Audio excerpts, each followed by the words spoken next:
사랑합니다. 축복합니다. 영상으로 예배하시는 우리 성도님들도 계시리라 봅니다. 사랑합니다. 축복합니다. 한 가지 인사 또 더 하겠습니다. 우리 교회 좋은 교회입니다라는 이 말에는 그냥 우리 교회를 그냥 뭐 좋은 교회다라는 선포가 아니라 내가 예수 잘 믿겠습니다. 예수님 잘 믿겠습니다라는 고백이 담겨 있습니다. 우리 다시 한번 옆에 계신 분들 바라보면서 우리 교회 좋은 교회입니다. 한번 인사하겠습니다. 예수 잘 믿으십시다. 네, 그런 의미로 인사하겠습니다. 오늘 우리에게 주시는 하나님 말씀으로 십자가의 길을 이해하는 성숙함이라는 제목으로 하나님 말씀을 함께 나누겠습니다. 저희가 이번 7월부터 그리고 이제 8월 말까지 이사야 1장부터 66장까지의 말씀을 지금 함께 새벽마다 말씀을 듣고 묵상하는 시간을 갖고 있습니다. 특별히 지난 주간에 7장과 8장에서 아주 중요한 이사야 선지자를 통한 하나님의 백성을 향한 질문이 나오게 됩니다. 너희는 하나님을 의지할 것이냐 아니면 강대국을 의지할 것이냐 라는 질문이었습니다. 아하스 왕 당시에 이사야 선지자가 활동하던 이 당시에 남유다의 저 북쪽의 북이스라엘과 그리고 그 위에 있는 지금의 시리아 땅에 예수님 당시에는 아람이라는 나라가 있었습니다. 이 두 나라가 연합국을 형성해서 큰 대군을 이루고 남이스라엘로 남유다로 침략을 해오게 되는 상황이었습니다. 우리가 이제 흔히들 풍전등화와 같다라고 표현하죠. 바람 앞에 놓여있는 촛불과 같은 상황이었습니다. 그런 상황에서 이사야 선지자가 이 아하스 왕과 남유다의 이스라엘 백성들에게 질문을 던지고 있는 겁니다. 이런 위기의 순간에 너희들은 하나님을 의지할 것인가? 아니면 이 강대국을 뛰어넘는 또 다른 강대국의 힘을 빌려서 이 문제를 해결할 것이냐? 라는 질문을 던지십니다. 이 질문은 저와 여러분, 우리 귀한 성도님들에게 오늘을 살아가는 우리에게 너희들은 지금 누구를 의지하고 있느냐? 라는 질문과 연결이 되어 있습니다. 사랑하는 우리 귀한 성도님들 가정에는 경제적인 어려움과 관계의 어려움, 또 직장 안에서 여러 관계의 어려움이나 맡아야 하는 그 사명을 감당해야 하는 일 때문에 받고 있는 스트레스나 여러 가지 어려움이 있으시리라 생각됩니다. 교회에서도 마찬가지죠. 많은 어려움들이 있습니다. 목회를 하는 제 입장에서도 성도님들께 종종 이제 말씀드리지만, 정말 이거는 죽는 게 낫지 않나? 이렇게 사는 것보다 그냥 하나님의 부르심을 받는 게 낫지 않나? 그러니까 사도 바울의 그러한 심정이 이해가 될 정도로 이렇게 내가 사는 것보다는 정말 견디기 너무 힘든데 너무 고통스럽고 이 문제가 과연 해결될지 아닐지도 모르는데 그냥 이거 죽는 게 낫지 않나? 이러한 인생의 위기의 순간이 매 순간 있었습니다. 특별히 10년을 단위로 해서 10대, 20대, 30대, 40대 이 단위로 해서 지속적으로 있었던 것 같아요. 굉장히 어려운 순간이죠. 아마 우리 성도님들도 그러한 순간에 놓여 계신 분들이 있을 겁니다. 그때 질문을 하시는 거예요. 강대국을 의지할 것인가? 하나님을 의지할 것인가? 특별히 이 당시에 이 아하스 왕은 대군이 북쪽에서 침공해 올 때, 쳐들어올 때에 제일 좋은 전략이 뭐예요? 그 뒤에 있는, 그 뒤쪽에 있는 나라의 힘을 빌려서 힘을 분산시키는 거죠.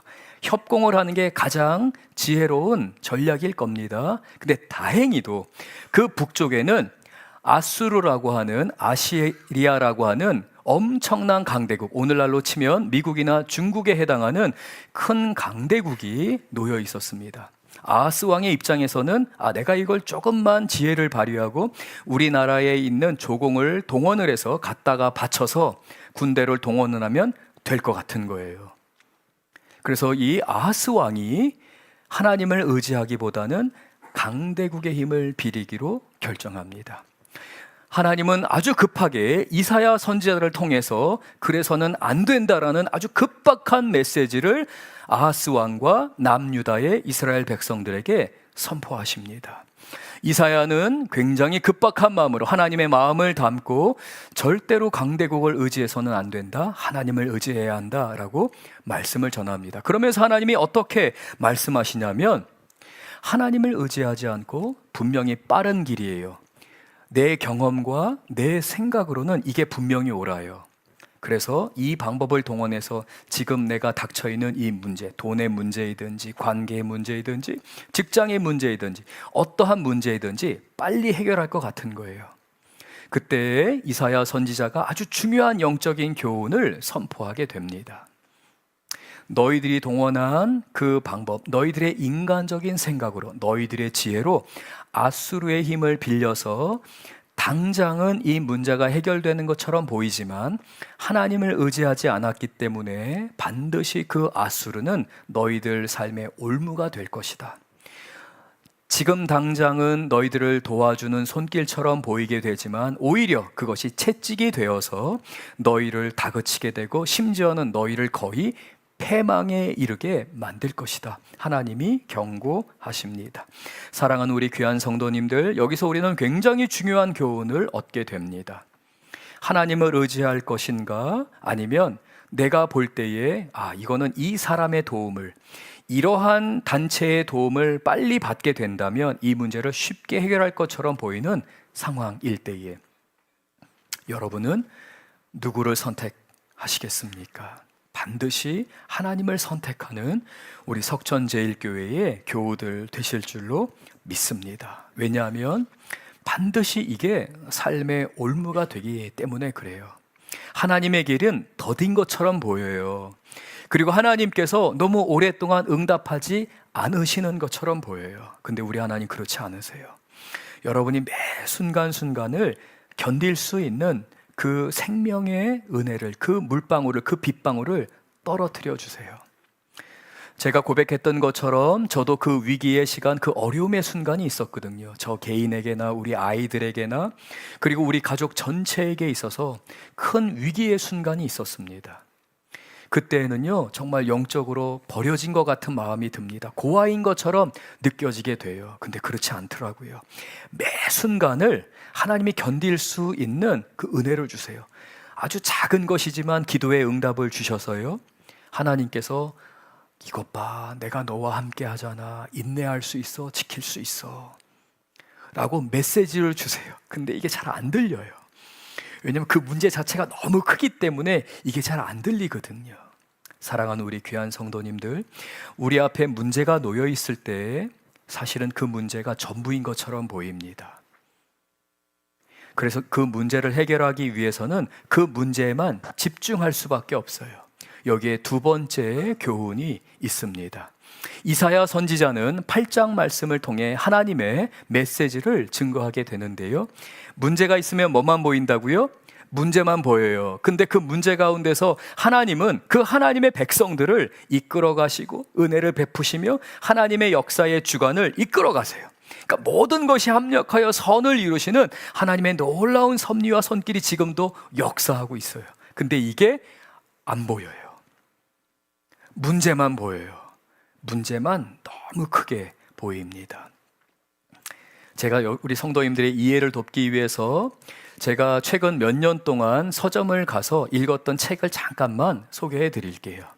제가 일주일에 한 번 이상은 꼭 서점을 가려고 합니다.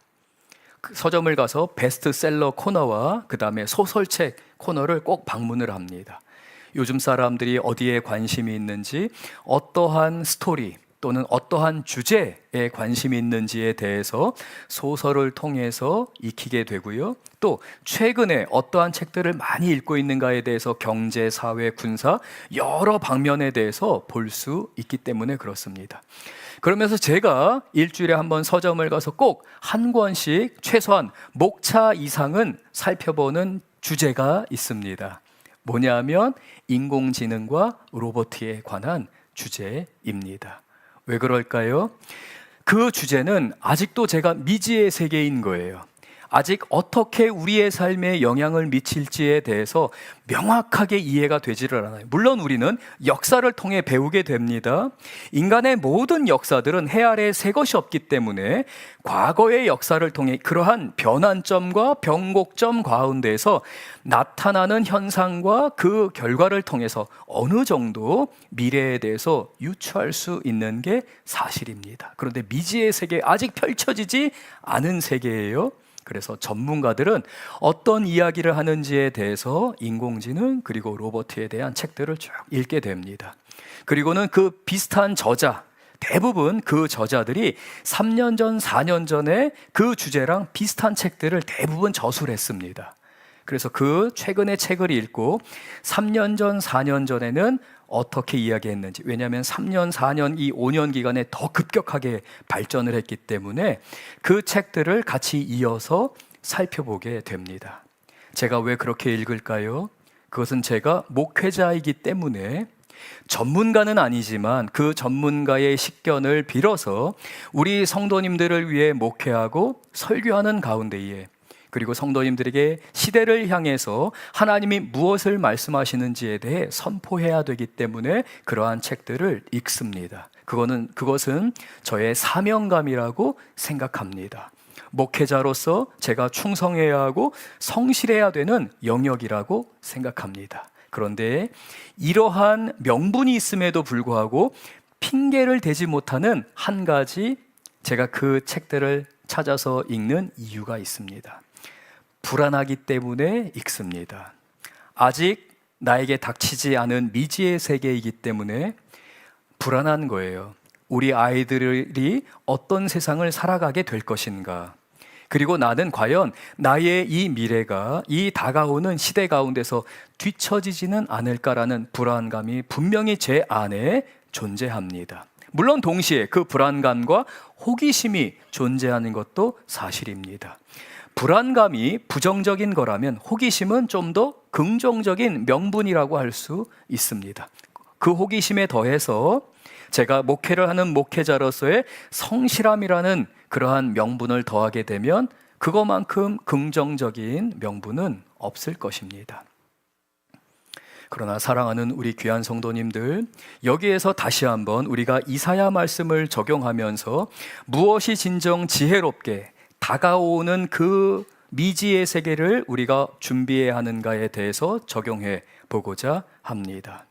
종종 우리는 문제가 너무 크게 생각되면 우리가 아직 알지 못하기 때문에, 미처 내가 알지 못하기 때문에 그 세계가 필요 이상으로 굉장히 크게 느껴지게 됩니다. 그리고 아주 불안해하게 됩니다.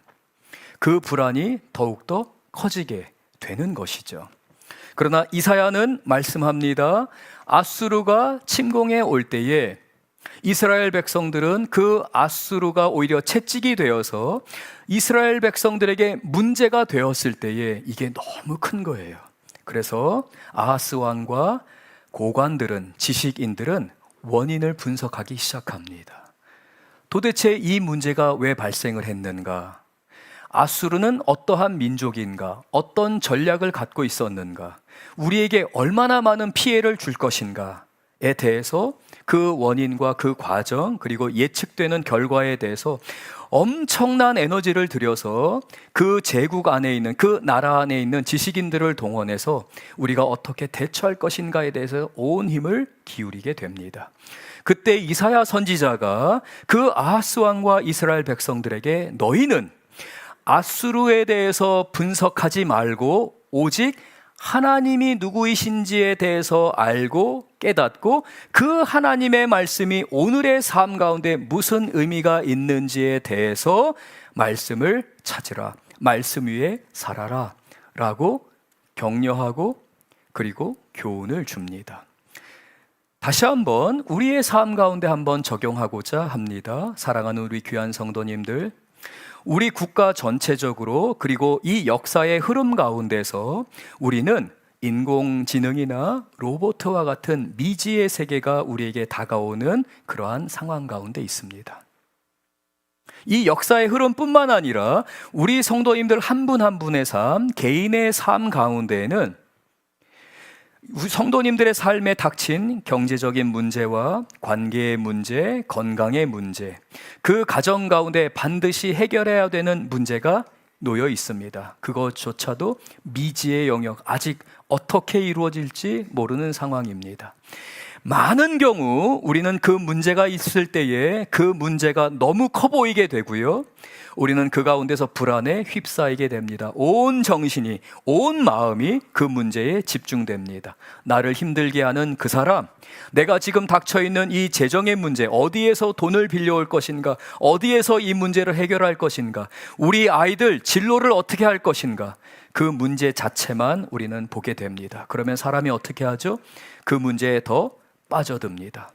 어떻게 더 도와줄까? 어떻게 더 할까?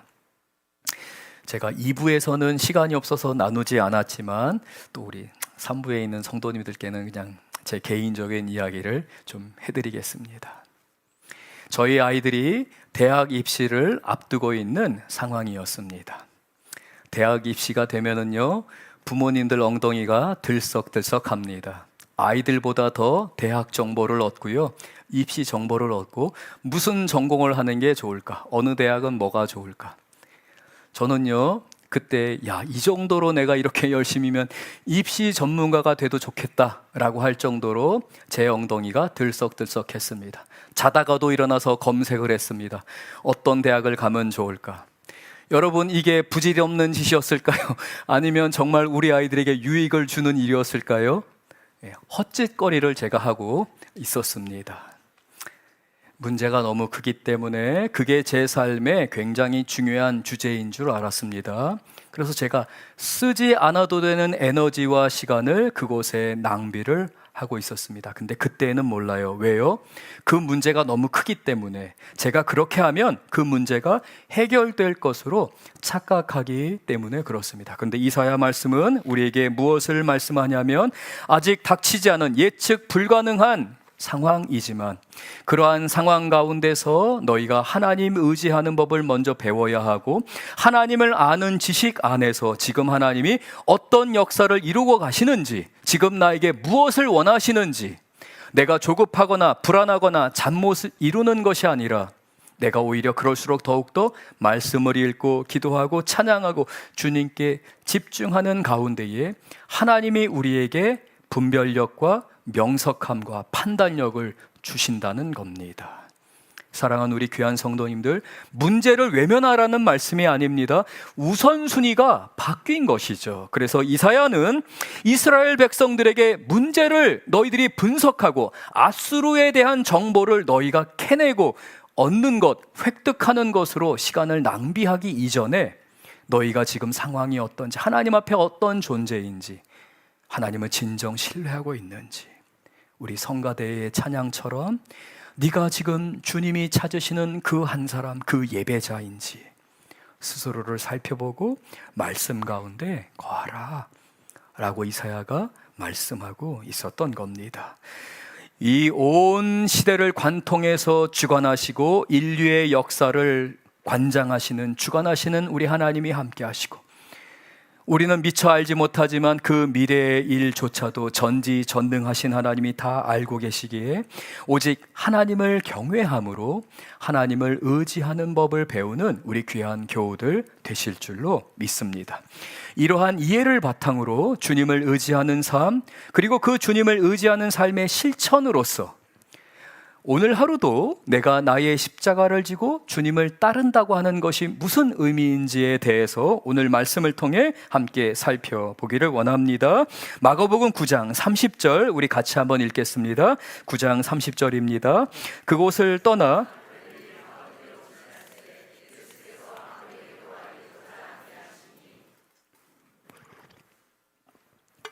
예수님께서 사람들이 몰려오고 있는 그 상황 가운데서 오병이요, 칠병이요, 병든 자를 고치고 눈먼 자를 고치시는 이 기적 가운데서 유대인들 뿐만 아니라 사방에서 이방인들조차도 예수님께 몰려오고 있는 상황이었습니다.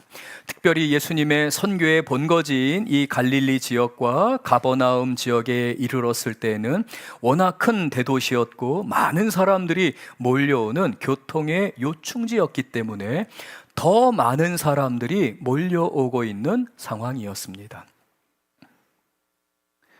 만약에 그러한 상황이라면 아마 우리 많은 목회자들과 우리 장로님들은 아마 이렇게 좀 생각하지 않을까 생각됩니다. 저도 그럴 것 같은데요. 우리 당회에 아마 그렇게 말씀을 드리지 않았을까 싶습니다. 장로님, 여기에 터가 좋은 것 같습니다. 사람들이 많이 몰려오고 있고요.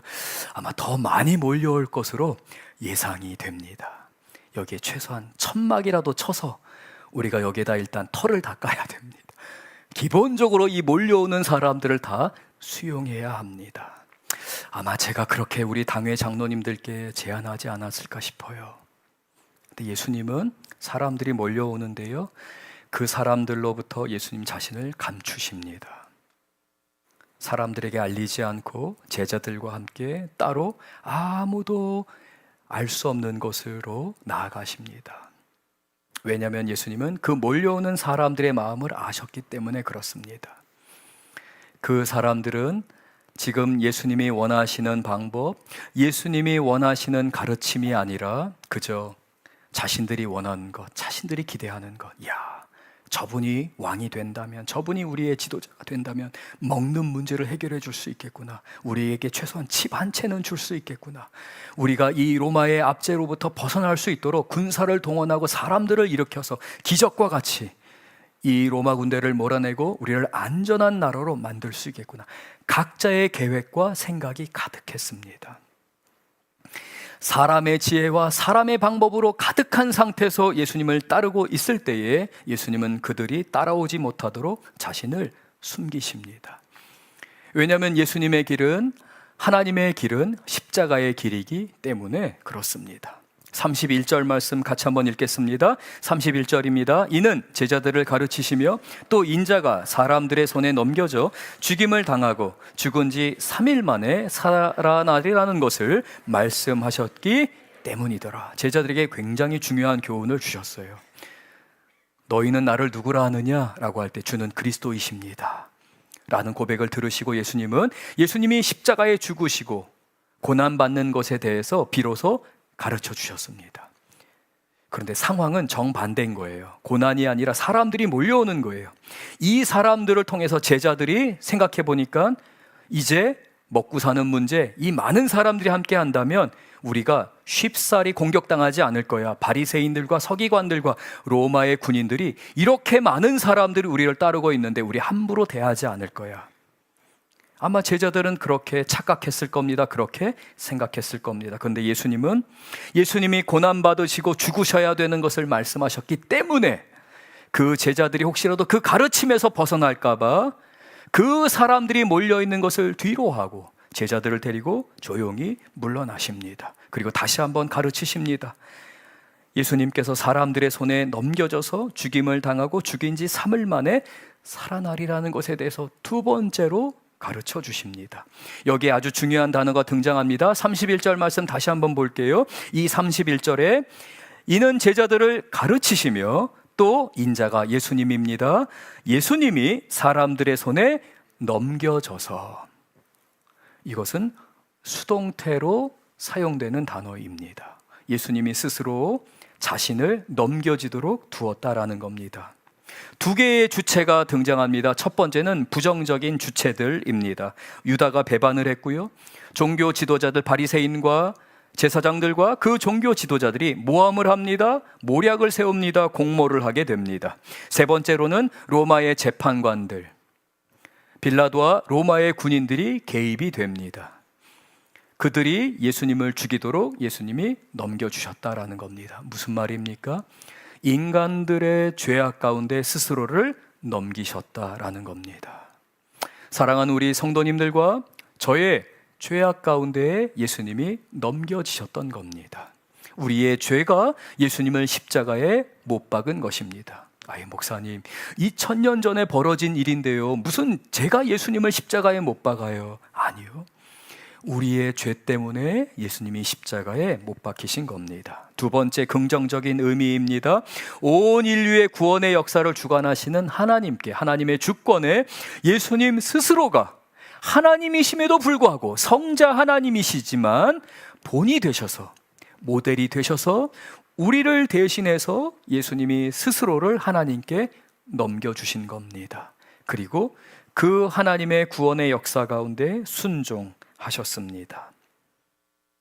그래서 이 십자가는 그냥 막연한 실패나 아니면 우연히 벌어진 사건이 아니라 하나님의 신령하고도 신성한 구원의 역사와 계획 가운데에 이루어진 구원 사건입니다.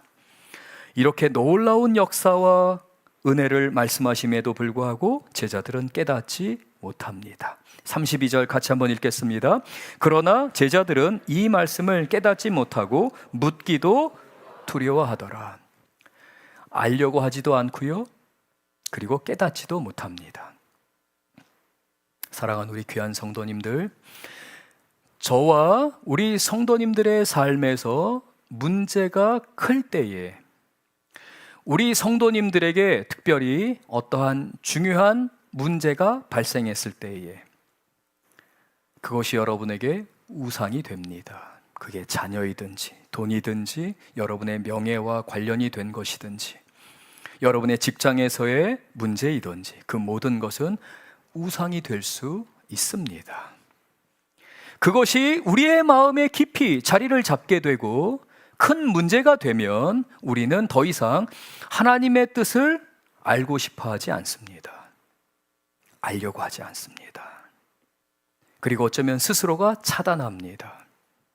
제자들이 무식하기 때문에, 무지하기 때문에 이걸 깨닫지 못하고 묻지도 않았다? 아닙니다. 제자들은 그 십자가의 길, 그 예수님의 고난의 길에 대해서 알고 싶지 않은 거예요. 외면하고 싶은 거예요.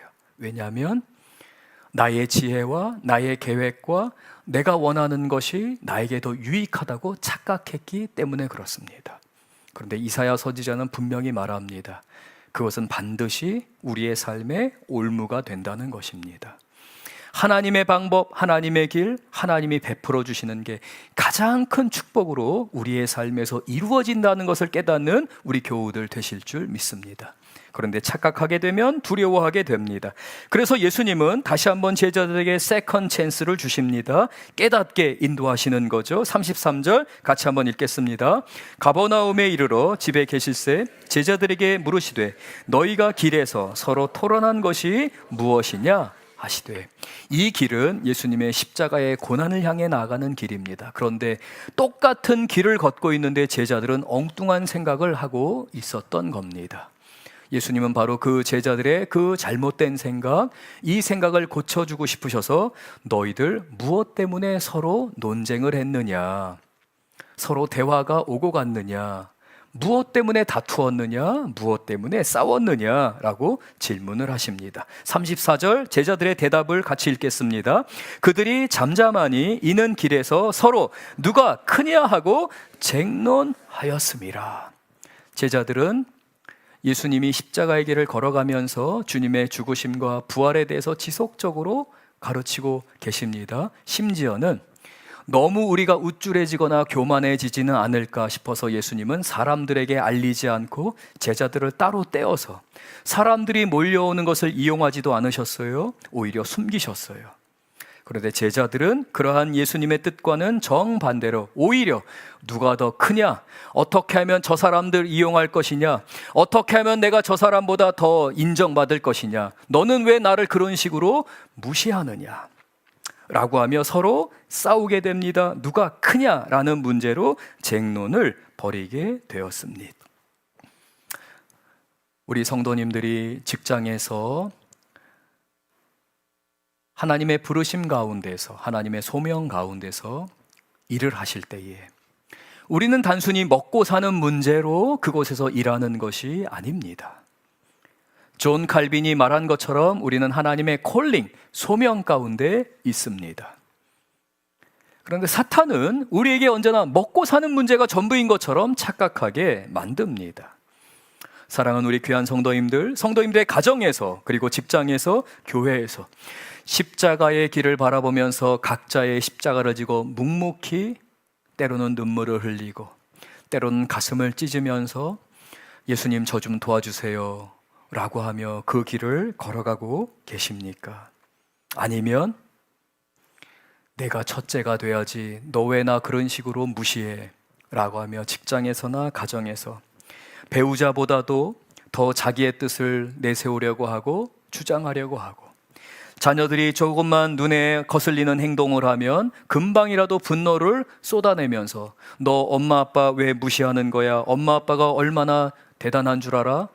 제가 성도님께 항상 말씀하죠. 제가 우리 아이들에게 항상 반복적으로 하는 말, 나 니들 아빠야, 라고 하면서 제 자신을 주장합니다. 이게 누가 크냐라는 문제를 내세우는 겁니다. 우리는 언제나 그렇게 실수할 수 있습니다. 그러나 주님이 우리에게 말씀하실 때, 주님, 제가 저의 십자가를 지고 주님을 따르겠습니다. 배우자에게, 아이들에게 다가가서 무릎을 꿇고 용서를 구할 수 있는 우리 귀한 성도님들 되실 줄로 믿습니다. 예수님을 바라보면서 아유, 목사님 어떻게 그렇게 해요? 그냥 다 사랑해요. 다 용서했어요. 아유, 제가 잘못했어요. 제가 용서를 구합니다. 라고 말하면 됐죠. 라고 할 수도 있습니다. 그러나 진정 우리는 십자가의 길을 따라가야 할 줄로 믿습니다. 이때 예수님께서는 진정 하나님 나라의 참된 성숙이 무엇인지에 대해서 교훈하십니다. 35절 말씀 우리 같이 한번 읽겠습니다. 예수께서 앉으사 12제자를 불러서 이르시되 누구든지 첫째가 되고자 하면 뭇사람의 끝이 되며 뭇사람을 섬기는 자가 되어야 하리라 하시고, 35절 말씀을 우리 한번 주목해서 보겠습니다. 제자들이 대답했습니다. 34절에 그들이 잠잠하다가 아무 말도 못해요. 그 이유는 서로 누가 크냐라는 논쟁이 있었기 때문에, 큰 다툼이 있었습니다. 그냥 논쟁 정도가 아니라요, 치고받는 일들이 있었던 거예요. 제가 지난 주일 설교에도 잠깐 우리 성도님들께 말씀을 드렸지만, 저 선교지 가서요, 선교사들 훈련하는 곳은 천사들만 있는 줄 알았어요. 근데 미국인 선교사님이랑 유럽 선교사님이랑 치고받고 싸웠다니까요. 저 진짜 깜짝 놀랐습니다. 근데 이게 사실은 우리의 모습입니다. 이렇게 제자들이 쟁론을 벌인 거예요. 근데 예수님은 35절을 보면 그 제자들의 침묵 가운데서 예수님이 한 변화를 행하세요. 뭐예요? 예수님이 자리에 앉으신 거예요. 제자들에게 랍비로서, 선생님으로서 가르치시고자 그 자리에 앉아서 권위 있게 예수님이 말씀을 하시는 거예요. 그리고 제자들을 친절히 불러서 말씀하기 시작합니다. 누구든지 첫째가 되고자 하면, 이 말은 너희들 첫째가 되고 싶지? 첫째가 되는 비법을 알려줄게 라고 하는 비법을 전수해 주는 게 아닙니다. 첫째가 되는 것 중요하지 않아 라는 말씀입니다. 누구든지 첫째가 되고자 하면 뭇사람의 끝이 되며 뭇사람을 섬기는 자가 되어야 하리라. 사랑하는 우리 귀한 성도님들, 누군가가 여러분 위해서 너 몇 살이야? 너 얼만큼 일했어? 너 이러고 한 지 몇 년 됐어? 라고 하면서 여러분을 깔보고 짓누를 때에, 여러분을 힘들게 할 때에, 여러분 그때가 기회입니다. 나의 십자가를 지고 주님을 따를 수 있는 기회입니다. 하나님이 저와 우리 성도님들에게 기회를 주시는 겁니다.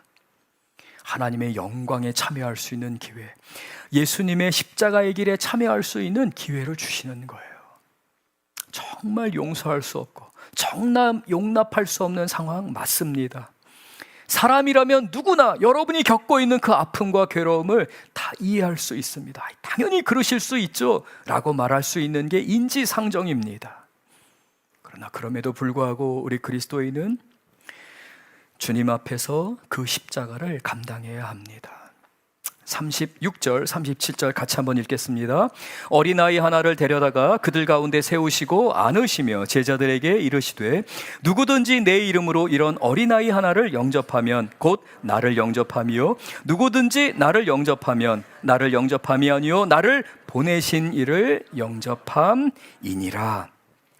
우리가 이 말씀을 이해하기 위해서는 예수님 당시에 이 어린아이가 어떻게 취급을 받았는지에 대해 먼저 이해할 필요가 있었습니다. 오늘날은 우리 아이들 너무 이쁘잖아요. 어린아이들의 인권이 너무 중요합니다. 근데 예수님 당시에는 어린아이들은 법적인 권리도 없었고요. 사회적으로도 권리를 인정받지 못했습니다. 전혀 지위가 없는 아이들이었습니다. 오히려 경제적으로 생산성이 없기 때문에 무시받는 것이 어린 아이들이었습니다. 미약한 존재로 여겼던 것이죠. 그러는 사회 가운데서 예수님이 제자들에게 진정으로 섬기는 자가 무엇인지에 대한 시청각 자료를 지금 보여주시는 겁니다. 그 어린아이 하나를 세워 그들 가운데에 세우셨습니다. 그리고 제자들에게 말씀하시는 겁니다. 이 아이들은 아무런 힘도 없고 그리고 아무런 경제력도 없고 지위도 없다. 이 아이들이랑 너희랑 관계를 잘 맺어봐야 너희들에게 돌아오는 유익은 아무것도 없다. 오히려 너희의 것을 주어야 한다. 너희가 손해를 봐야 한다. 이 아이를 위해서는 오히려 너의 것을 양보해야지만 되고 이 아이를 잘 양육하고 손해보면서 키워야지만 되는 것이다. 그런데 이 아이를 품어줄 때에, 이 아이를 영접할 때에, 이 아이를 소중하다고 할 때에, 즉 너한테 아무 도움도 안 되는 저 쓸모없는 사람, 야 저런 사람은 정말 멀리 해야 돼, 도움도 안 돼 라고 하는 그 사람, 그 사람에게 호의를 베푸는 십자가의 길. 나는 하나님 도저히 할 수 없어요, 저 사람은 그런 자격도 없어요, 그런 사람도 아니에요 라고 하는 그 사람에게 너희가 다가갈 때에, 영접할 때에 누구를 영접하는 거라고 말씀하세요? 예수님을 영접하는 것이고 하나님을 영접하는 것이다 라고 말씀하십니다.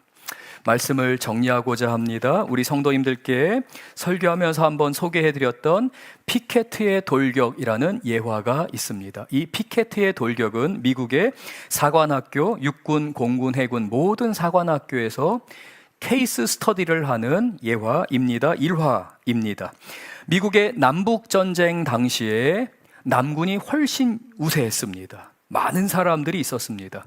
북군의 링컨 대통령은 이 열쇠를 만회하는 유일한 길이 흑인들에게 자유를 선포하는 거였습니다. 그리고 그 흑인들이 군대에 동원돼야지만 되었고요. 단순히 군대에 동원되는 게 전부가 아니라 자원에서 싸워야 되잖아요. 그래서 북군의 그 위기 가운데서 링컨 대통령은 흑인들에게 자유를 선포하게 되고, 그리고 군대에 징집할 정도로 남군이 훨씬 우세했고 이미 수많은 전쟁을 남쪽에서 승리하면서 위로 올라오고 있는 상태였습니다.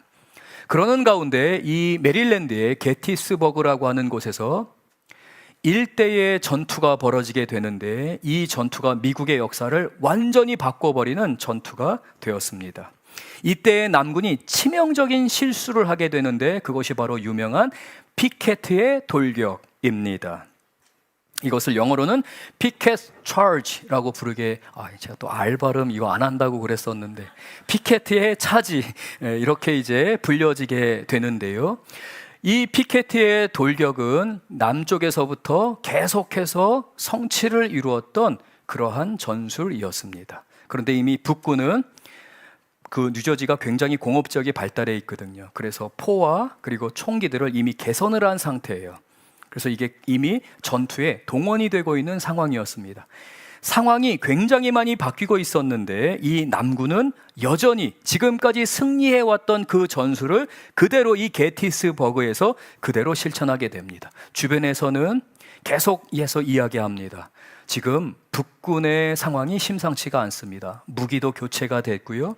지금 더 많은 적군들이 몰려오고 있는 상황입니다. 주변도 살펴야 됩니다. 이 상황에서 우리는 좀 더 신중해야 합니다. 그런데 그 지도자는, 장군은 그 모든 제안을 무시합니다. 왜냐하면 자신이 있었거든요. 지금까지 한 번도 전쟁에서 져본 적이 없는 전술이었거든요. 그래서 나폴레옹 때부터 사용되었던 이러한 보병으로 대열을 이루는 그 전술로 그대로 게티스버그를 향해 진군해 오게 됩니다. 결과가 어떻게 됐을까요? 사방에서 쏟아지는 포탄에 의해서 남군은 거의 전사를 하게 됩니다. 전멸을 하게 됩니다. 이 사건 때문에 지금의 미합중국의 역사가 이렇게 이루어지게 되었던 것이죠. 사랑하는 우리 귀한 성도님들, 이 피케트의 돌격을 통해서 제가 메릴랜드에서 목회할 때 한 장로님이 저한테 한번 이렇게 이야기하기도 했습니다. 목사님, 그래서 저는요 교회에 올 때에 한 번은 왼쪽에 한 번은 오른쪽에 앉습니다. 왜냐하면 너무 똑같은 곳에 앉아 버릇하게 되면 똑같은 부서만 섬기다 보면 제가 피케트처럼 그렇게 실수할까봐, 인생에 큰 실수를 저지를까봐 항상 저 자신을 돌아보게 됩니다. 공군 대령이셨거든요. 이분이 그 사관학교에서 배웠던 걸 저에게 말씀하시면서, 목사님, 목회를 하시는 동안에 목사님 너무 지금까지 해왔던 방식에 대해서 주장하지 마세요. 하나님을 바라보셔야 되고요. 하나님은 언제나 우리의 삶 가운데서 하나님과 관계된 것은 절대 타협하지 말고, 나와 관계된 것, 내 습관, 내 계획, 내 경험과 관련된 것은 항상 갈아엎어야 되는 겁니다. 항상 개혁해야 하는 겁니다. 진리에 있어서만큼은, 하나님을 의지하는 것에 있어서만큼은 우리가 타협해서는 안 되지만, 나의 삶에 있어서는 때로는 누군가가 내 속을 확 뒤집어 놓는 것, 그것도 은혜예요. 우리가 매주 비전홀에서 예배하다가 이렇게 얼마나, 여러분 혹시 불편하지 않으셨어요? 어떤 성도님들은 야, 여기서 드리니까 참 좋다, 신선하니까 좋네, 이러실 수도 있잖아요. 우리 브라가팀 여기에 이렇게 세팅하고 준비하려고요, 음향 잡으려고 얼마나 고생했는지 아세요? 이 예배 준비하려고 우리 사무장님, 우리 부목사님들 어저께 저녁 때 일주일 내내 우리 아이들 성경학교 하는 가운데서 이 음식 냄새 빼려고 계속해서 환풍기 돌리고 에어컨 돌리고 아침에 와서 방향제 뿌리고 온 힘을 기울여서 이 예배를 준비하는 가운데, 아마 어떤 분들은 아이고 비전홀에서 예배 드리는 게 좋지 라고 할 수 있어요. 근데 이것도 은혜라니까요. 이렇게 종종 우리의 자의가 아니라 타의에 의해서 이렇게 우리가 새로운 환경 가운데 놓일 수 있는 것, 이것도 은혜예요. 근데 이거는 그냥 너무 쉬운 말이죠. 지금 우리 성도님들이 당했던 갑자기 닥친 고난, 갑자기 닥친 어려움, 분명히 힘들 거예요. 괴로우실 거예요. 근데 하나님이 우리를 더욱더 성숙하게 자라게 하시는, 이 십자가의 길을 이해할 수 있도록 성숙하게 자라게 하시는 하나님의 은혜의 손길입니다. 오늘 말씀을 기억하면서 우리 다 함께 일어나셔서 함께 찬양하겠습니다.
친구를 삼가 잘 선택하고